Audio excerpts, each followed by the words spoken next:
में जो 15-22 क्वेश्चन है इनकम्प्लीट रिकॉर्ड्स का, and this is the most difficult question of incomplete records. और मई जून 1522 में क्वेश्चन ये आया था, Khalid owns a wholesale business selling electrical goods. He does not keep proper books of accounts but is able to provide the following information. Balance at 1 जनवरी दिए हुए आपको, motor vehicle at cost, motor vehicle की depreciation भी दी हुई है, fixture and fitting उसकी depreciation, trade receivable, trade payable, inventory, prepayment of 2 months, property rental 3750 यानी प्रीपेड एक्सपेंस है, जनरल एक्सपेंसेस एक्रूड है और कैश इन हैंड दिया है। नीचे बैंक अकाउंट बना हुआ है, बैंक का ओपनिंग बैलेंस भी दिया हुआ है, क्लोजिंग बैलेंस ओवरड्राफ्ट है, रिसीट फ्रॉम कस्टमर है, कैश सेल्स बैंक है, पेमेंट टू क्रेडिट सप्लायर्स है, ड्राइंग्स है, property rental, general expenses, purchase of motor vehicle, wages and salaries, motor expenses. Calculate the Khalid opening capital. सबसे पहले आपको पता step होता भी यही है, सबसे पहले हम ओपनिंग कैपिटल फाइंड करते हैं। ओपनिंग कैपिटल हम कैसे फाइंड करते हैं? Opening assets minus opening liabilities. तो स्टार्ट करते हैं इसको, सबसे पहले हम फाइंड करते हैं ओपनिंग कैपिटल। ओपनिंग कैपिटल हम कैसे फाइंड करेंगे जी? Is equal to opening assets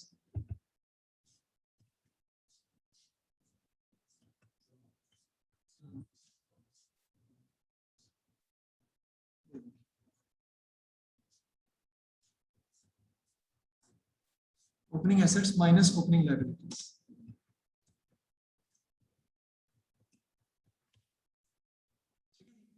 अब देखते हैं जी ओपनिंग एसेट हमारे पास कौन कौन सी हैं, वो आपने डाटा से उठाने, सारी बात है। उसमें सबसे पहले क्या है जी, 38400 माइनस 12600, क्योंकि डेप्रिसिएशन जो है वो एसेट नहीं होती, लायबिलिटी होती है असल में, वो माइनस करते हैं हम। तो 38,400 माइनस 12,600, हाँ जी 38,400 माइनस 12,600, आगे चलते हैं। 41940 और माइनस 22,680 प्लस 41940 माइनस 22,680, बड़े नीचे आ गए। चलो फिर उसके बाद आगे देखते हैं। ट्रेड रिसीवेबल है प्लस 26610 और माइनस 19920, प्लस कर देंगे जी हम ट्रेड रिसीवेबल्स 26610 और माइनस 19920 जो कि ट्रेड पेबल्स है।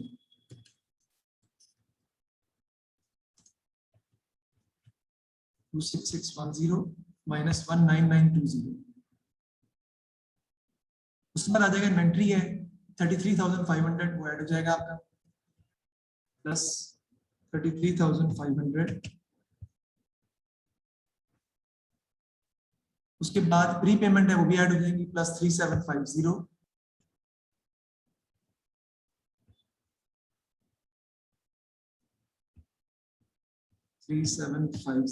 हम ऐड कर देंगे।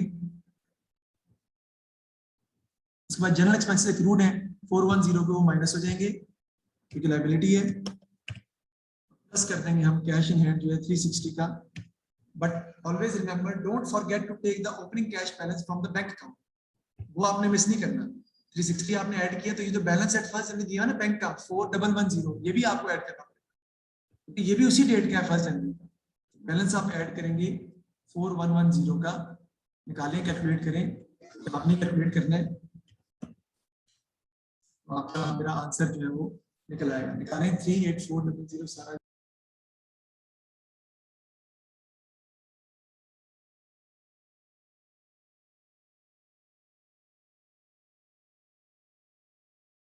ओपनिंग एसेट्स में से ओपनिंग लायबिलिटीज माइनस कर देंगे तो आपका आंसर आ जाएगा 93060, which is absolutely right. That is our opening capital. अब सेकंड स्टेप हमारा क्या होता है आपको बताइए, हम क्या बनाते हैं? एसएलसी बनाते हैं हम, एसएलसीए। यहाँ से हम क्या फाइंड करेंगे? हमारे फाइंड हो जाएंगे क्रेडिट सेल्स, बिल्कुल सेम होती है। सेल अदर कंट्रोल अकाउंट हम बनाएंगे जी। सबसे पहले इसमें आपके आ जाएंगे डॉलर का साइन, इधर भी आ जाएगा डॉलर का साइन, यहाँ पे आपके आ जाएंगे जी ब्रॉट डाउन, इधर आपका आ जाएगा जी कैरेट डाउन, क्रेडिट सेल्स हो जाएगी जी, इधर कैश रिसीव्ड आ जाएगा जी,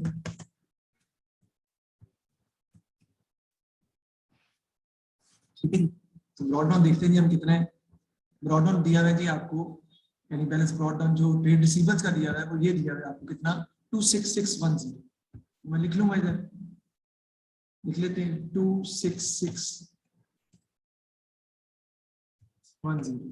कैरेट डाउन देखते हैं जी कितना दिया हुआ है ट्रेड रिसीवर्स का। तो कैरेट डाउन जी हमें दिया हुआ है ट्रेड रिसीवर्स का, अगर हम देखें तो कैरेट डाउन हमें जो है वो फिलहाल मौजूद नहीं है ना, शायद नीचे दिया हो लेकिन कैरेट डाउन तो नहीं दिया हुआ। कैरेट डाउन इसका मतलब है हम आगे सवाल को सॉल्व नहीं कर सकते, कैरेट डाउन में खुद निकालना पड़ेगा, वो अवेलेबल नहीं है। कैश रिसीव्ड अवेलेबल है वो तो हम लिख लेते हैं, डिस्काउंट अलाउड भी है, एंड पे लिखा हुआ है डिस्काउंट अलाउड। देखिए पॉइंट नंबर ये है पॉइंट नंबर 1 एडिशन इन्फॉर्मेशन में 914 का डिस्काउंट अलाउड है। और कैश कितना रिसीव हो रहा है आपको वो देख लेते हैं हम। कैश सेल्स क्रेडिट सेल्स को ऐड करके आता है जी, वो तो मैं पहले ही दी है, तो मैं क्वेश्चन में दी है कि मैंने जान के पहले ओपन किया उसको ताकि आपको समझ आ जाए। 2000270 दिया मैंने कैश रिसीव 2000270, ओके। फिर क्रेडिट पे आपका क्या आ जाएगा जी डिस्काउंट अलाउड, ठीक है जी। वो देखते हैं हमें 914 का दिया हुआ है। इसके अलावा अगर कुछ और होता बैड डेट्स तो वो भी आते हैं, लेकिन फिलहाल मौजूद नहीं है। क्रेडिट सेल्स हमें दी हुई क्वेश्चन ऑलरेडी, तो आप डायरेक्टली भी लिख सकते हैं क्रेडिट सेल्स, ठीक है जी। कितनी दी हुई है 193,400, राइट। मैं यहाँ पे लिख लूंगा 193,400 क्रेडिट सेल्स हमें क्वेश्चन में दी हुई है। यहाँ से मैं कैरेट डाउन निकाल सकता हूँ, लेकिन अगर हम वापस चले सवाल के ऊपर कि सवाल में रिक्वायरमेंट क्या है, तो सवाल में तो उसने कहा है पहले सेल्स रेवेन्यू निकालें।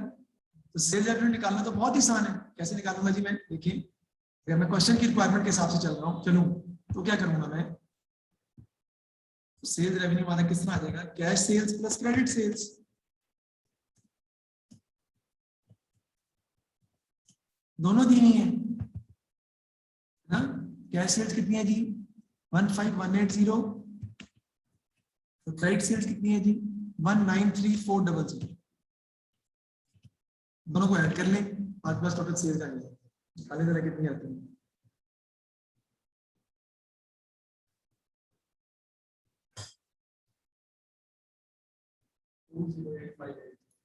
टू जीरो एट 580, ये मेरे पास टोटल सेल्स आ गई, इसको लिख लें क्योंकि हमें इसकी जरूरत पड़ेगी। अब हमने क्या बनाना है जी, हमने बनाना है पीएलसीए। पीएलसीए बना लेते हैं हम। तो तेज जो फाइंड करना हो क्या है उसमें, पीएलसीए बनाना पड़ेगा ना, चीज का मतलब क्रेडिट परचेज निकालना पड़ेगा ना हमें, तो पीएलसीए जो है वो बनाना पड़ेगा। तो पीएलसीए बनाने के लिए आपको पता है क्रेडिट साइड पे सबसे पहले आपका क्या जाता है ब्रॉड डाउन, जो भी आ जाएगा इधर आपका आ जाएगा जी कैरेट डाउन। देखते हैं जी कितना कितना दिया है। ब्रॉड डाउन हमें दिया है trade payables at the end दिए हुए 21590, ये एट द एंड है 21590 at the end trade payables दिए हुए हैं। मैं यहाँ पे लिख दूंगा 21590 21590। ब्रॉड डाउन के लिए मुझे पीछे जाना पड़ेगा, ब्रॉड डाउन कितना आएगा जी मेरा ट्रेड पेबल्स का, वो है जी 19920। ट्रेड पेबल्स का ब्रॉड डाउन आपका आ जाएगा जी 19920, ठीक है। इधर आपका आ जाएगा जी payment to trade payable,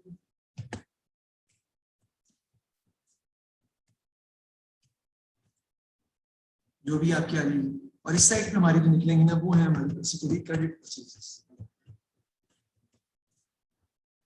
payment to trade payable देखते हैं ऊपर कितने की दी हुई है हमें, क्योंकि वो तो सवाल में दी होंगी ना। पेमेंट टू ट्रेड पेबल दी हुई है आपको 134,750। पेमेंट टू क्रेडिट सप्लायर्स ये दी हुई है आपको 134,750, मैं लिख रहा हूँ यहाँ पे, ठीक है जी। इसके अलावा डिस्काउंट वगैरह तो था नहीं इसमें, मैं वो भी ले लेता, टोटल कर लिया उसका, तो आपके पास क्रेडिट परचेजेस की अमाउंट जो है वो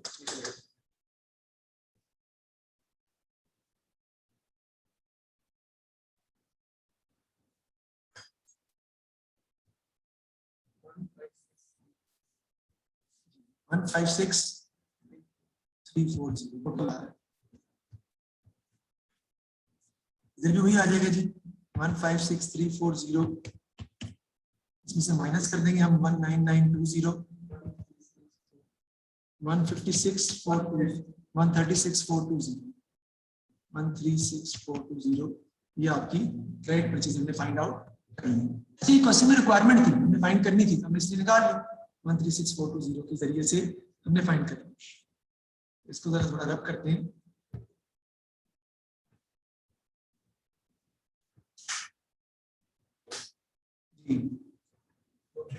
परचेज फाइंड कर लिया हमने। आगे जी calculate the value of closing inventory, कहते हैं जी क्लोजिंग इन्वेंटरी की वैल्यू जो है वो आपने फाइंड करनी है। अगर आप क्वेश्चन पर गौर करें तो उसने लिखा है all sales are made at 30% gross profit margin. Sales पे 30% क्या है, ग्रॉस प्रॉफिट मार्जिन है। लेकिन इससे पहले कि मैं क्लोजिंग इन्वेंटरी में बाद में निकालूंगा, मैं पहले बाकी चीजें निकालने लगा हूं। यानी इससे नेक्स्ट स्टेप वो क्या है जी, before banking the receipts from cash sales Khalid took 400 per month for the personal drawings. The only other cash payment during the year were for motor expenses. जो कैश पेमेंट की है वो सिर्फ मोटर एक्सपेंसेस की है, और cash in hand at the end 450 दिया हुआ है, प्रिपेयर कैश अकाउंट। अब आपको कैश अकाउंट बनाना है ताकि आप मोटर एक्सपेंस की अमाउंट निकाल सकें। सबसे पहले मैं यहाँ पर क्या बना लेगा हूँ, कैश अकाउंट बना लेगा।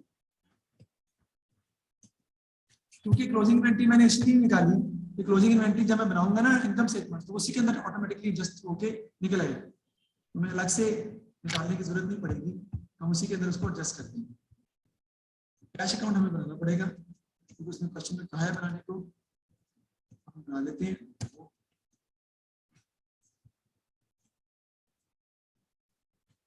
सबसे पहले इसमें आ जाएगा कैश का ब्रॉड डाउन कैश का, बैंक का नहीं कैश का। वो कितना दिया हुआ है 360। इस तरह कैश का कैरी डाउन भी दिया हुआ है सवाल में, अगर आप गौर करें मैं दिखाता हूं आपको। ये देखिए कैश का कैरी डाउन कितना है 460। ब्रॉड डाउन कितना है वो पीछे दिया है, यहाँ पे देखिए अगर आप वापस जाएं तो कैश इन हैंड का ब्रॉड डाउन दिया हुआ है 360, कैरी डाउन हमारा कितना है जी 460। मैं लिखूंगा इधर 460, ठीक है जी। उसके बाद डेबिट साइड पे आपकी क्या आ जाएगी, जो हम निकालते थे कैश अकाउंट बना के, कैश सेल्स, लेकिन अब हमें ऑलरेडी दी नहीं है कैश सेल्स, हमें दी नहीं है पहले से क्वेश्चन में, तो हमें निकालने की जरूरत नहीं है। 15180 राइट साइड पे आपकी क्या आ जाएंगी जी ड्राइंग्स, और आपकी आ जाएंगी जी मोटर एक्सपेंसेस, जो कि आपने फाइंड करने हैं, जिसके डाटा जिसकी फिगर हमें नहीं दी।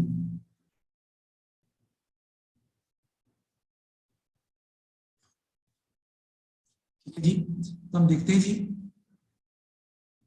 कि हमारे पास कैश की डाटा क्या दिया हुआ है। कैश इन हैंड ओपनिंग हमने ले लिया है। देखिए कैश सेल्स बैंक दी, कैश सेल्स का वो हिस्सा जो हमने बैंक में जमा कराया है, ये बैंक की डेबिट साइड पे आएगा और कैश की क्रेडिट साइड पे आएगा। इसकी एंट्री है bank to cash, cash credit हो रहा है, बैंक डेबिट हो रहा है। ये भी क्रेडिट साइड लिखेंगे 9675 कैश बैंक के नाम से लिख देते हैं हम।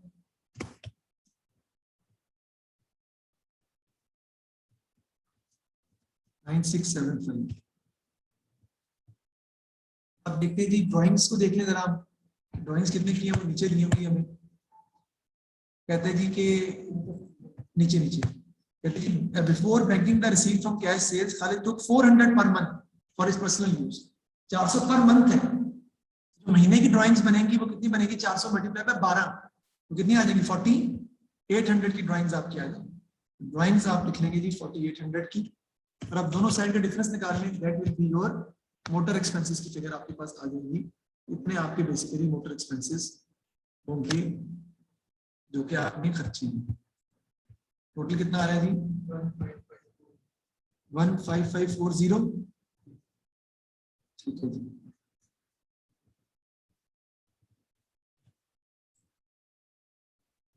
जी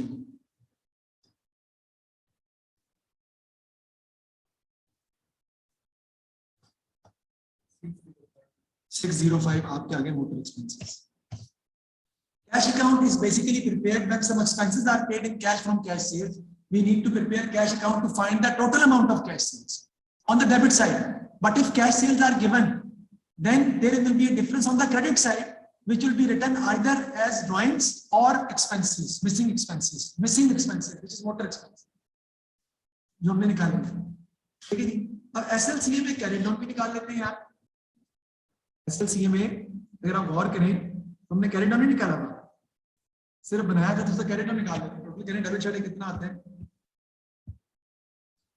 मैं इसलिए निकाल रहा हूँ कि मुझे इनकम स्टेटमेंट बनानी है ना, एक्सपेंस वगैरह बना के दिन से बनानी है, टोटल मैं कर लेता हूँ।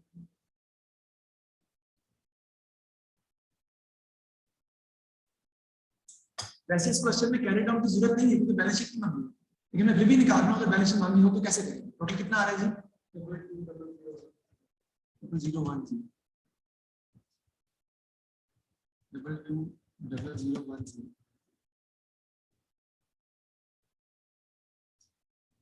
कैरी डाउन आपको कितना आ जाएगा निकाल लें, 18826 या आ जाएगा कैरी डाउन। जो नेक्स्ट जल्दी बात मिल जाएगा ब्रॉड डाउन।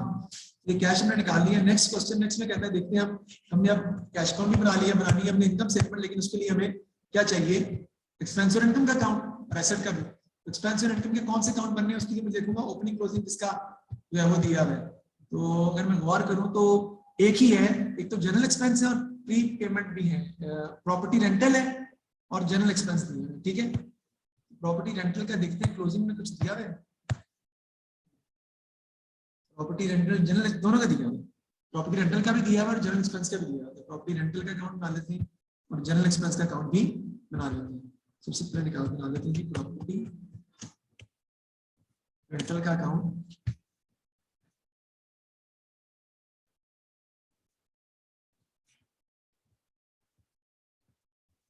आपका आ जाएगा जी प्रीपेड ब्रॉट डाउन,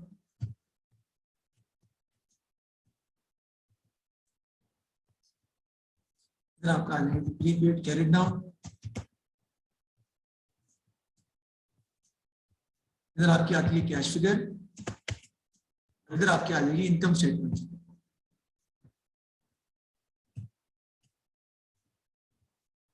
ठीक है जी, देखते हैं जी प्रॉपर्टी रेंटल प्रीपेड कितना दिया है ओपनिंग। एक्रूड है नहीं असल में, रेंटल के हिसाब से रेंट के हिसाब से उन्होंने सिर्फ प्रीपेड दिया है। तो प्रीपेड प्रॉपर्टी रेंटल दिया था 3750, वो मैं लिखूंगा ब्रॉड डाउन में, होता तो लिखता ना मैं, हाँ नहीं। और प्रीपेड कैरी डाउन वो भी दिया था उसने। कैश फिगर देख लें कितनी है, देखो मिस ना हो जाए आपसे, प्रॉपर्टी रेंटल की 20625 है और क्लोजिंग देखते हैं कितना है जी। कैश फिगर लिख लेते हैं सबसे पहले, इधर आ जाएगी जी 20625 जो हमने पे किया है। उसके बाद carried down prepaid carried down कितना दिया हुआ है जी आपको 1875, 1875, ठीक है जी। उसके बाद आपकी इनकम से फिगर आ जाएगी, टोटल कर लें दोनों साइड्स का, उसमें से माइनस कर दें, you will get your income statement figure. बताएंगे टोटल कितना आता है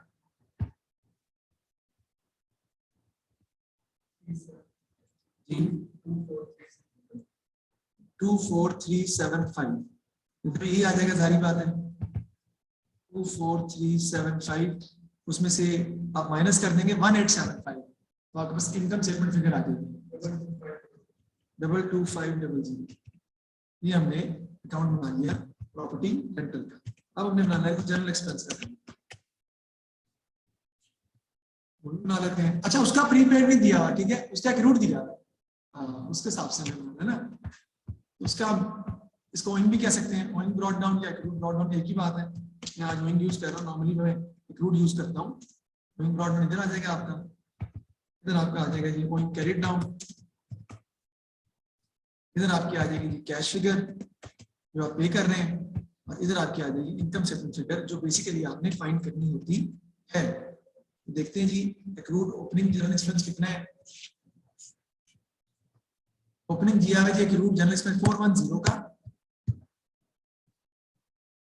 और जनरल एक्सपेंस पेड कितने हैं 6650, कैश फिगर 6650 है, और ओइंग ब्रॉट डाउन दिया हुआ है 410 और कैश फिगर आ जाएगी 6650। अब देख लेते हैं ओइंग कैरिड डाउन कितने हैं, आ जाते हैं वापस हम। ओइंग कैरिड डाउन जो है ना वो आपको दिया हुआ है कि accrued general expenses, there was no accrued general expenses at the time, नहीं है लिखा है ना उसने कि एंडिंग पे नहीं है, तो बस यही इनकम से फिगर आ जाएगी। करें जी 6650 माइनस 410,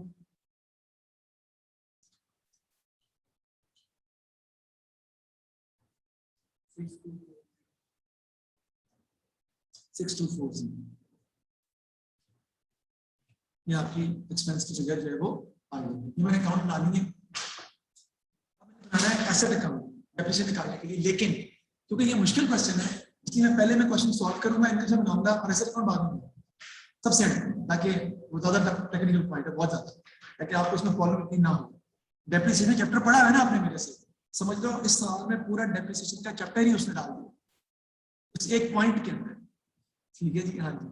तो हम चलते हैं, एक मेन शॉप और खोल लेते हैं ताकि हम इनकम स्टेटमेंट जो है वो बना सकें। इधर हम स्टार्ट कर लेते हैं अपनी इनकम स्टेटमेंट।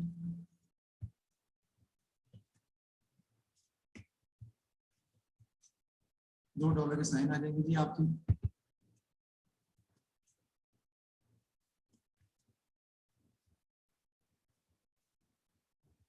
इधर आ जाएंगे जी आपकी सेल्स। पैसे सारे देंगे मेरे, शाम पैसे दे दिया मैं, हसन पैसे दे दिया, लाइक पैसे दे जी।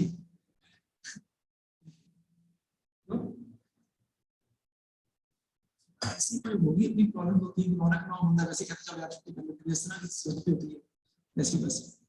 अच्छा, तो इसमें सेल देखनी है, सेल्स टोटल सेल्स लेनी है आप, क्रेडिट सेल्स भी और कैश सेल्स। मैंने ऐड तो दोनों नहीं की हुई अभी, तो ऐड करनी पड़ेगी आपको, सारी बात है। देखिए क्रेडिट सेल्स है 193400 और कैश सेल्स है 1800, तो निकाली थी हमने, कितनी थी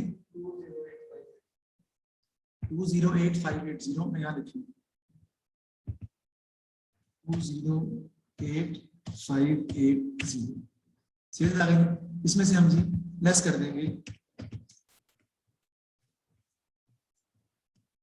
कॉस्ट ऑफ सेल्स।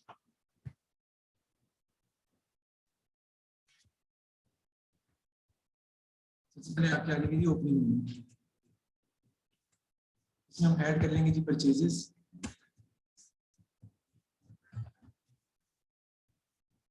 लेस कर देंगे इसमें से हम क्लोजिंग इन्वेंट्री।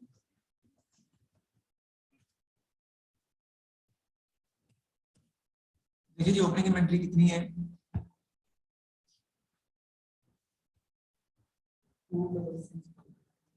6610। नहीं नहीं नहीं, opening inventory, inventory inventory top पे दी होगी ऊपर, इन्वेंट्री इन्वेंट्री इन्वेंट्री आपको दी हुई ओपनिंग 33500। ठीक है जी,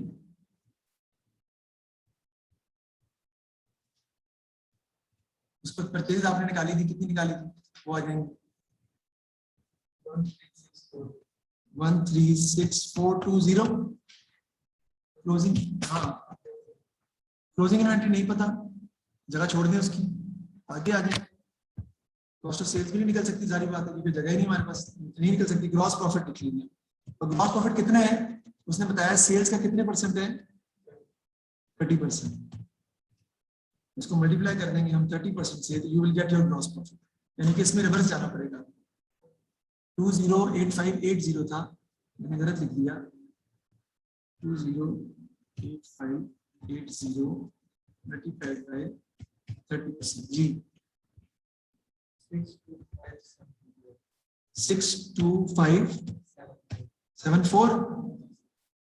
अब सेल्स में से माइनस कर दें कॉस्ट ऑफ सेल्स, आपके पास ऑटोमेटिकली जो है वो आ जाएगा, सेल्स में से कितनी माइनस कर दें, सॉरी, आपके पास कॉस्ट ऑफ सेल्स की अमाउंट जो है वो ऑटोमेटिकली आ जाएगी।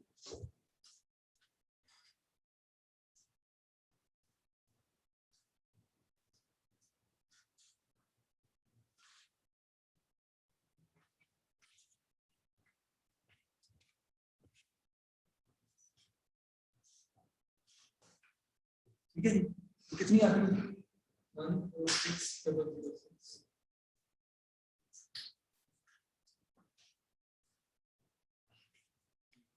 ये आ जाएगी आपकी 146006, 146006। आप ओपनिंग इन्वेंट्री प्लस परचेजेस करके उसमें से 146006 माइनस कर दें तो आपको क्लोजिंग इन्वेंट्री की अमाउंट आ जाएगी।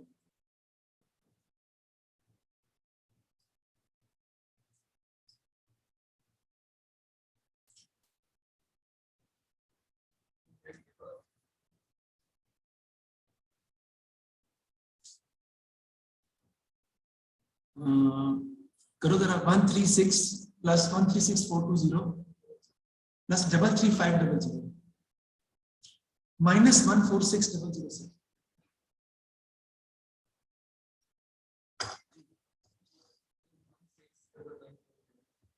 1699 नहीं आ सकता। देखो जरा 33500 प्लस 136420 माइनस 146006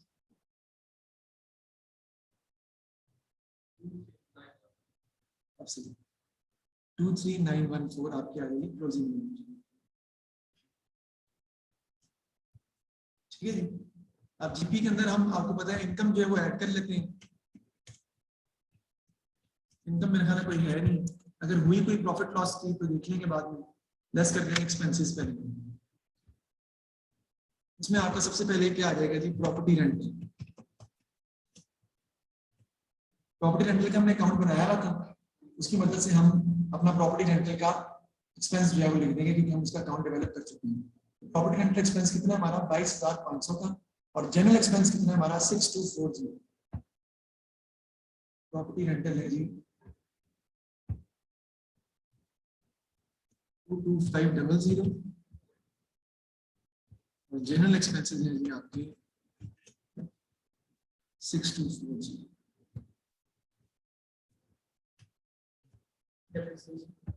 वो बाद में देखते हैं। उसके अलावा हम देखते हैं कि और कोई एक्सपेंस जो हमें लिखना हो, डिस्काउंट अलाउड है वो आप लिखेंगे, ठीक है ना। मोटर एक्सपेंसेस है 605 की, वो आप लिखेंगे, वो लिखते हैं पहले हम। गलत है ना आपने वो तो, डिस्काउंट अलाउड है जी कितना 914 के, मोटर एक्सपेंसेस हमने निकालनी है, वो कितनी है जी 605 के, 605 के मोटर एक्सपेंसेस। और क्या आ जाएगा जी आपका आगे नेक्स्ट, इसके बाद अगर आगे चले तो आपकी आ जाएगी जी और भी एक्सपेंसेस में देख लेते हैं ना जी, बिल्कुल वेजेस एंड सैलरीज सेम आ जाएंगी।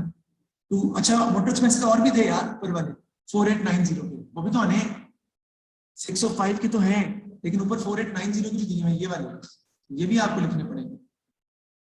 तो कैसे आएंगे जी 4890 प्लस 605, 4890 प्लस 605, टोटल जो आएगा वो लिखेंगे।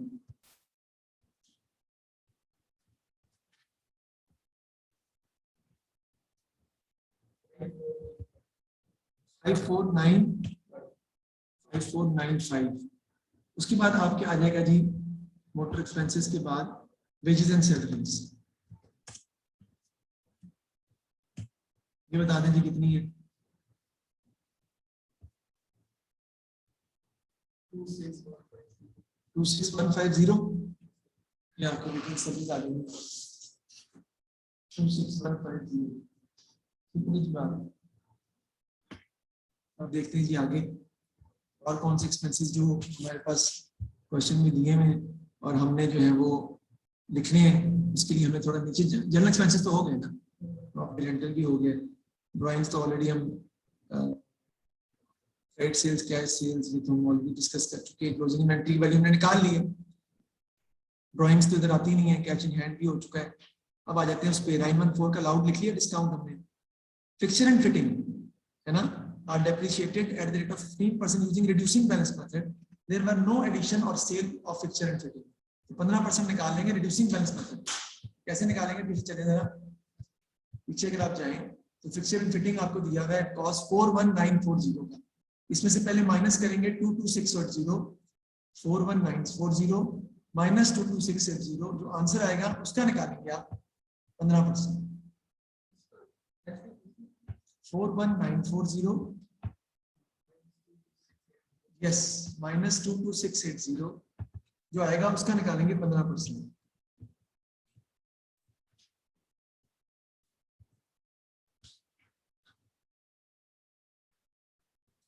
बताएं जी कितना आता है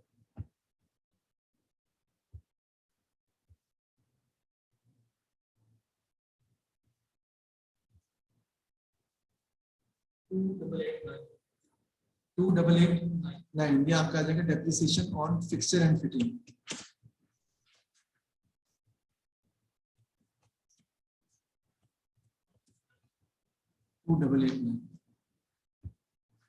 दूसरी पे निकालनी है जी आपने मोटर व्हीकल पे, लेकिन मोटर व्हीकल पे डेप्रिसिएशन निकालने से पहले हम उसका लॉस प्रॉफिट तो देख सकते हैं ना, जो सेल हो रहा है, सेल भी तो हो रहा है ना एसेट आपका। एक देखिए कि आपका एक एसेट कह रहा है during the year a vehicle which had cost 16,000 on 1st July was traded in for 8200, balance of the purchase price for the new vehicle was paid by check.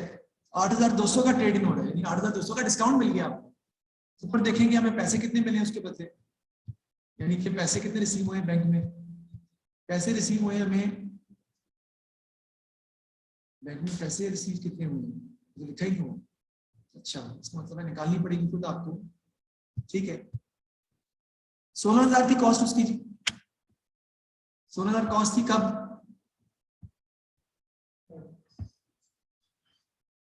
16,000 उसकी कॉस्ट थी 1 जुलाई 2012 को। हमारा साल कब खत्म हो रहा है, 31 दिसंबर 2014 को। डेप्रिसिएशन कह रहा है कि फुल डेप्रिसिएशन लेंगे ईयर ऑफ परचेज में, in the year of sale, ये लिखा मोटर व्हीकल की।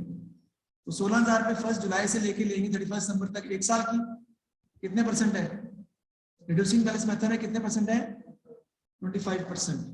16,000 पे निकाल लेते हैं 25%, कितनी आ जाएगी जी, 4,000। उसके बाद दोबारा लेंगे आप 16,000 माइनस 4,000, उसमें निकालेंगे कितने परसेंट, 25%, वो कितनी आ जाएगी जी, 3,000। बस 2 सालों की आएगी, 14 में तो भेज दिया था। टोटल डेप्रिसिएशन उसकी कितनी है, 7,000। तो आपका सेटअप कितने का रह गया, 16,000 माइनस 7,000, तो ये रह गया आपके पास 9,000 का। और सेल आपने कितने की है, 8,200 का। आपको लॉस हुआ है 9,000 का सेल 8,200 का सेल कर दिया आपने, तो आपको लॉस हुआ कितने का, 600 का, 800 का सॉरी। तो वो हम लिखेंगे loss on sale of motor vehicle 800 आपका आ जाएगा एक्सपेंसेस के अंदर। मैं यहाँ पे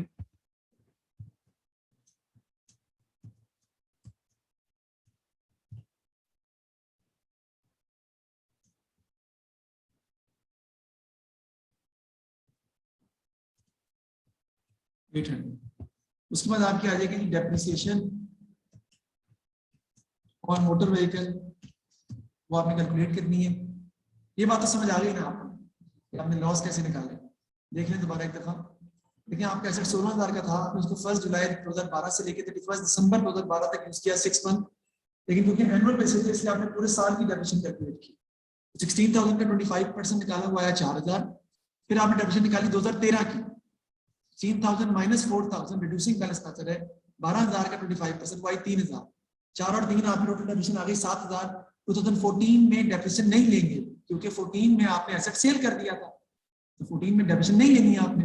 तो 16,000 minus 7,000, your book value of the asset is 9,000 currently and it has been sold for a price of 8,200, so there is a loss of 800 which is recorded under the heading of expenses.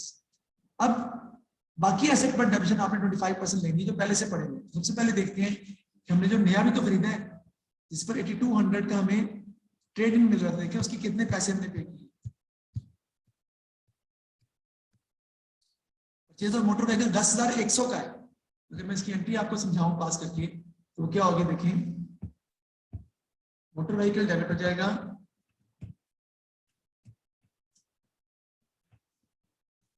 कितने से, 10,100 आप पे कर रहे हैं plus 8,200, total कितना हो जाएगा 10,100 प्लस 8,200, 18,300, ठीक है। बैंक पैसे कुछ बैंक में पे कर रहे हैं, बाकी क्या हो रहा है ट्रेड। मैं एंट्री जान के समझा रहा हूँ, समझाने के लिए बता रहा हूँ, वैसे तो ये ऑलरेडी की हुई है, ये समझाने के लिए बता रहा हूँ। 8,200 यहाँ पे आएगा और बाकी अमाउंट क्या है बैंक में लिखी जाएगी कितने की, 10,100। ये एंट्री हुई है आपकी। मोटर व्हीकल डेबिट हो रहा है 18,300 से जो नया खरीदा है, बैंक क्रेडिट हो रहा है 10,100 से, और ट्रेड इन क्रेडिट हो रहा है आपका 8,200 से। तो नया सर कितने का परचेज किया आपने, 18,300 का, तो उस पर डेप्रिसिएशन ले लें 25%, फुल ईयर की आ जाएगी, कितनी आती है जी? 4575 आपके नए एसेट पर डेप्रिसिएशन जो है हमने फाइंड आउट कर लिए कि नए एसेट आपका इतना जो है वो डेप्रिशिएट हो 4575 से। नया एसेट जो है वो आपका डेप्रिशिएट हो रहा है कितने से? 4575 से। और ये मैंने कैसे निकाला है? मैंने निकाला है 18,300 कितने परसेंट? 25%। अब आते हैं रिमेनिंग एसेट्स। अब जो नीचे लिखा हुआ है ये मैं हटा दूंगा क्योंकि वो थोड़ा कंफ्यूज कर रहा है डाटा को, इसलिए मैं उसको हटाने लगा हूँ कि आप इसको सॉल्व ऑलरेडी कर चुके हैं। अब बाकी एसेट जो रह गया देखिए, बाकी मोटर व्हीकल आपके पास जो पड़ा हुआ है वो कितने का पड़ा हुआ है जी? 38,400 का, और डेबिशन 12,600 की है। तो 38,400 में से ना ना ना ना बता रहा हूं मैं, 38,400 में से आप माइनस कर देंगे जो एसेट बेचा उसकी कॉस्ट 16,000, पता है कितना? 38,400 में से जो एसेट बेचा उसकी कॉस्ट माइनस कर देंगे, कितना आ जाएगा आपके पास? 22,400।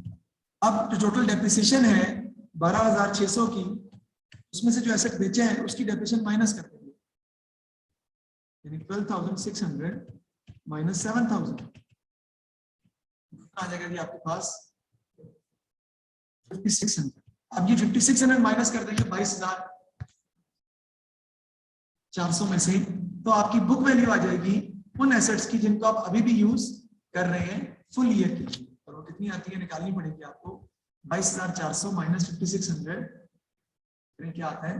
22,400 माइनस 5,600 16,800।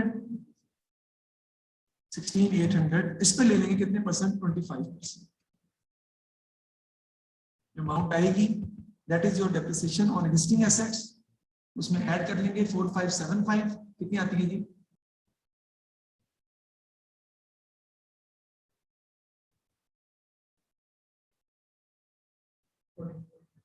4,200, उसमें ऐड कर लें 4575, तो आपकी डेप्रिसिएशन और मोटर व्हीकल के टोटल अमाउंट आ जाएगी, तो क्या आती है? 8,775।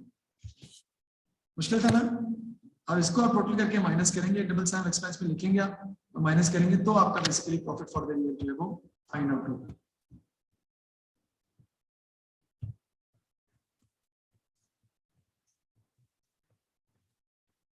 टोटल कर लेंगे, देखिए कितना आता है टोटल इसका एक्सपेंसेस का।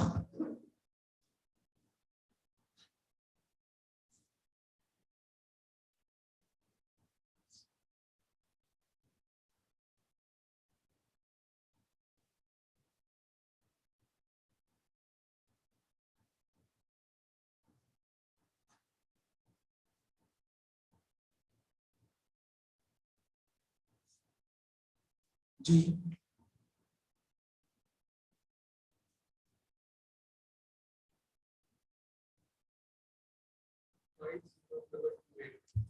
50,228, ये हम माइनस कर देंगे 62,574 से, हमारा प्रॉफिट फॉर द ईयर आ जाएगा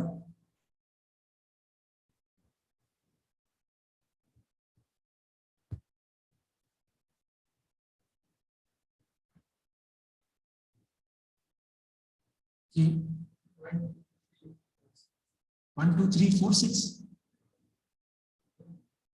12346 आप कह रहे हैं। मेरे ख्याल में ये प्रॉफिट नहीं आना, कुछ थोड़ी बहुत गलती इसमें है। 12346 नहीं आ रहा, दोबारा टोटल कर लेंगे ना, फिर मैं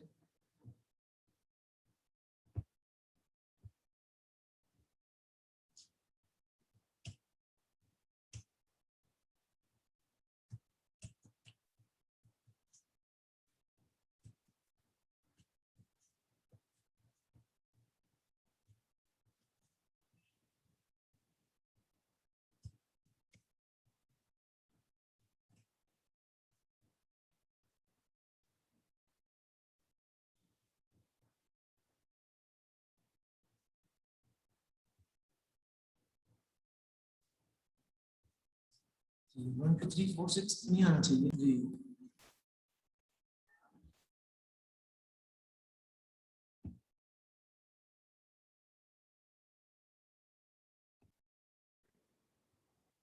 ये टोटल में देखिए हमने गलती की थी, टोटल हमारा गलत था।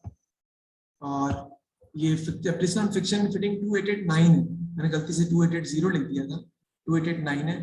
टोटल ये आपका आता है 73763। आपका आंसर जो है प्रॉफिट का यानी कि बाकी सब्सिडी हमारा वो आ जाएगा 11189। ये आंसर आपका आ जाएगा जी 11189 and that is the solution. ठीक है ना, that is the answer for profit for the year, हमारा फाइंड आउट हो गया। So this is the question of incomplete record. This is the most difficult question of incomplete record, but we are able to solve it in the best possible manner. So thank you very much. Inshallah, see you in the next class.